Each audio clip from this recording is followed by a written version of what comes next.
Committee के नेताओं ने कहा कि आप उसके साथ इतनी घृणा क्यों है? आप बोलते हैं कि उसको ऑफिस का चपरासी नहीं बना सकते, वो आदमी कह रहा है कि प्रधानमंत्री बना दो तो मैं पाकिस्तान नहीं मांगूंगा। तो हमारे लिए तो यह सौदा अच्छा है कि पाकिस्तान ना बने और वो थोड़े दिन के लिए प्रधानमंत्री हो जाए। तो कांग्रेस वर्किंग कमेटी में कई नेताओं ने ऑब्जेक्शन लिया नेहरू जी के सामने। गांधी जी के पास बात पहुंची। गांधी जी के पास एक व्यक्ति आया करता था जो जिन्ना का फैमिली डॉक्टर था। उसने एक दिन आके गांधी जी को कहा कि बापू, ये आदमी ज्यादा दिन जिंदा नहीं रहेगा, मरने वाला है। कैसे? इसको पीठ में भयंकर ट्यूबरकुलोसिस हो गया है।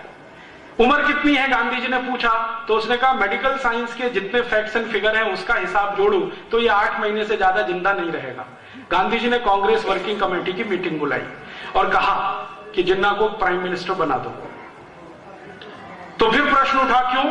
तो गांधी जी ने कहा बचेगा नहीं, ज्यादा दिन की उम्र नहीं है, मरेगा, कम से कम भारत तो बंटवारा नहीं होगा। और गांधी जी को इसमें इंटरेस्ट क्या था? आप जानते हैं गांधी जी ने एक स्टेटमेंट कर दिया था पब्लिकली कि पाकिस्तान बनेगा तो मेरी लाश पर बनेगा। तो गांधी जी ने कहा कि मेरी तो ये कमिटमेंट है कि मैं पाकिस्तान नहीं बनने दूं। तो कांग्रेस वर्किंग कमेटी के सामने गांधी जी समझा रहे हैं कि 8 महीने में मर जाएगा, ट्यूबरकुलोसिस हो गया है, पीठ का ट्यूबरकुलोसिस है, बन जाने दो। तो नेहरू ने कहा मैं तो तुम डिप्टी प्राइम मिनिस्टर बन जाओ। तो फिर बाकी नेता खड़े हो गए, मैं। तो गांधी जी ने कहा कोई फाइनेंस मिनिस्टर हो जाओ, कोई कुछ हो जाओ, कोई कुछ हो जाओ, प्राइम मिनिस्टर इसको हो जाने दो। तब नेहरू ने फिर कहा गांधी जी से, और वो आप सुनिए, और वो रिकॉर्ड की बात है, कोई साधारण बात नहीं है। फिर आपको समझ में आएगा कि भारत के बंटवारे का जिम्मेदार कौन है। नेहरू जी ने कहा कि बापू, अगर जिन्ना प्रधानमंत्री बनेगा तो मैं कांग्रेस को तोड़ दूंगा, और मैं कांग्रेस को तोड़कर अपना अलग गुट बनाऊंगा और अंग्रेजों के सामने सत्ता के दावे का क्लेम करूंगा। जैसे आज हमारे देश में होता है ना, चुनाव खत्म होता है, गवर्नर के पास हम जाते हैं ना क्लेम करने के लिए कि मैं कल से सरकार बनाऊंगा। तो नेहरू जी का स्टेटमेंट है, रिकॉर्डेड स्टेटमेंट है, गांधी जी के सेक्रेटरी ने रिकॉर्ड किया जिनका नाम था प्यारेलाल, वो लिखा हुआ है। तो नेहरू जी कहते हैं कि मैं कांग्रेस का एक गुट बनाऊंगा, अंग्रेजों के सामने अपना दावा पेश करूंगा, हो सकता है अंग्रेज मुझे सत्ता हस्तांतरण करें, फिर उसके बाद क्या होगा। तब गांधी जी ने कहा कि नेहरू, अगर तुम्हारी ये विचारधारा है तो मुझे भगवान अभी उठाए, मैं अब 1 मिनट भी जिंदा नहीं रहना चाहता। तो मौलाना अब्दुल कलाम ने गांधी जी को पूछा कि आप इतने निराश क्यों हो गए? तो गांधी जी ने कहा कि मैंने किसी गलत आदमी के सिर पे हाथ रखा है। गलत आदमी माने पंडित जवाहरलाल नेहरू। फिर गांधी जी ने अपने सेक्रेटरी प्यारेलाल को कहा कि ये नेहरू और जिन्ना में इतनी घृणा क्यों है?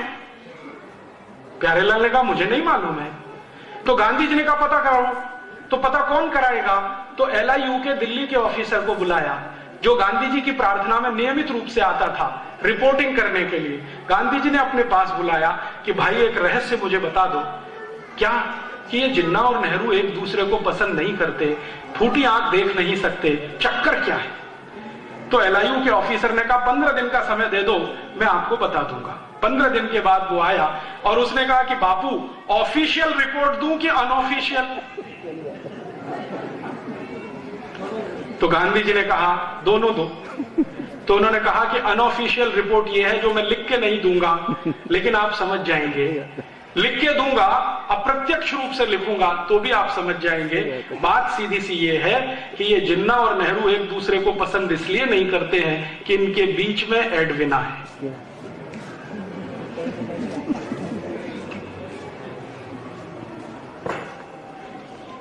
अब आप इसमें से अगर निष्कर्ष निकालना चाहें तो भारत का बंटवारा एक स्त्री के कारण हुआ, एक औरत के कारण हुआ, और वो थी एडविना।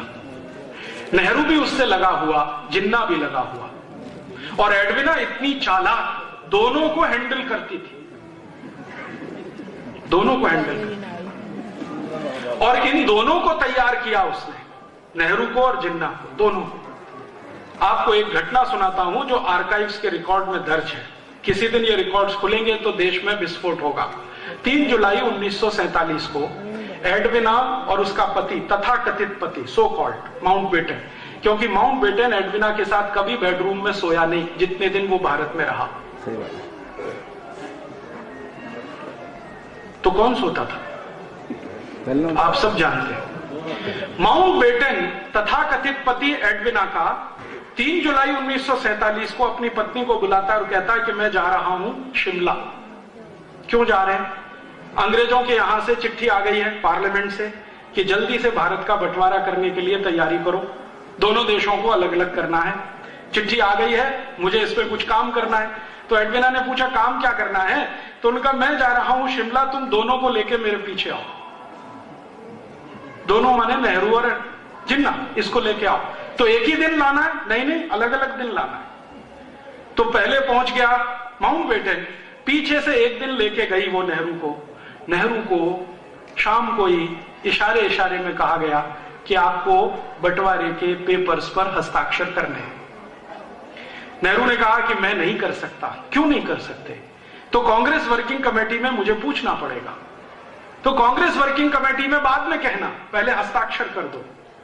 तो नेहरू ने कहा नहीं। और ये सब थोड़ी देर चला वार्तालाप। थोड़ी देर के बाद एडविना ने आर्म ट्विस्टिंग किया, और वो आर्म ट्विस्टिंग ये था कि मिस्टर नेहरू, अगर आप अभी साइन नहीं करते हैं तो मुझे कुछ फोटोग्राफ्स भारत की प्रेस में रिलीज करने पड़ेंगे। सही बात है। और वो फोटोग्राफ्स क्या थे? एडविना के साथ शराब पीते हुए, एडविना के साथ डांस करते हुए, एडविना के साथ पता नहीं क्या क्या करते हुए। एडविना इतनी चालाक महिला थी कि अंतरंग क्षणों को उसने फोटोग्राफी से उतरवा के रखा हुआ था, कभी भी इस्तेमाल करने के लिए। नेहरू जी परेशान हो गए कि अगर ये फोटोग्राफ्स रिलीज हो गए तो क्या होगा। इमीडिएट वो तैयार हुए और 3 जुलाई को सवेरे 2:30 बजे उन्होंने सिग्नेचर कर दिए। दिल्ली भागकर आए, कांग्रेस वर्किंग कमेटी की मीटिंग बुलाई और कहा कि मैंने तो भारत का बंटवारा स्वीकार कर लिया। तो कांग्रेस वाले परेशान हो गए कि आपने बिना हमसे पूछे। तो उन्होंने कहा हाँ, परिस्थिति कुछ ऐसी थी कि मैंने वो बंटवारा स्वीकार कर लिया। क्या परिस्थिति थी? तो सच नहीं बताया कि वो जिन्ना अड़ा हुआ था और भारत के साथ बार्गेनिंग करने की कोशिश कर रहा था। इतना एरिया मुझे पाकिस्तान में दो, ये सब बातें बता के वर्किंग कमेटी को कन्विंस किया। तो वर्किंग कमेटी ने कहा कि गांधी जी को बताया। तो उन्होंने कहा गांधी जी को बताने की जरूरत नहीं है। क्यों जरूरत नहीं है? तो नेहरू जी का सेंटेंस सुनिए, ये बुढ़ा खूसट, इसका दिमाग खराब हो गया है, इसको बताने से क्या फायदा। लेकिन बात तो पहुंची गई गांधी जी तक।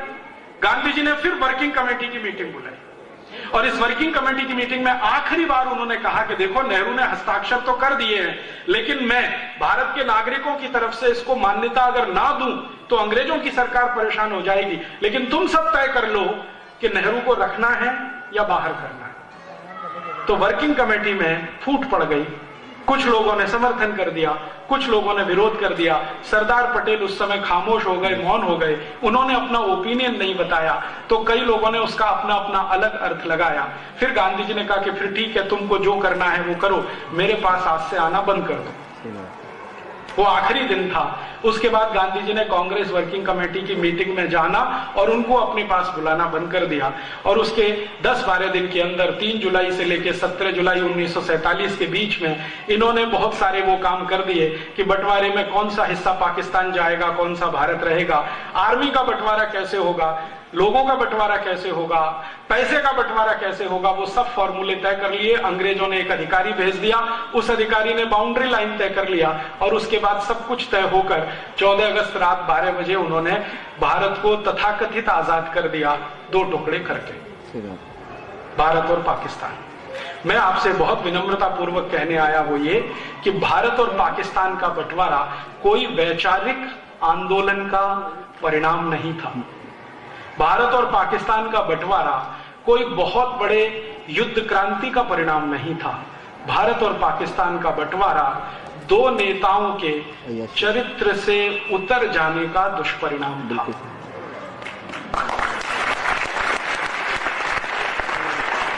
हमारे यहां यह कहा जाता है कि सामान्य आदमी दुष्चरित्र हो जाए तो उसका स्वयं का पतन होता है, लेकिन भारत के प्रधानमंत्री पद के दावेदार व्यक्ति के चरित्र का पतन हो जाए तो राष्ट्र का ही विनाश होता है। ये कहानी है हिंदुस्तान के बंटवारे की। आप बोलेंगे जी क्यों सुनाई?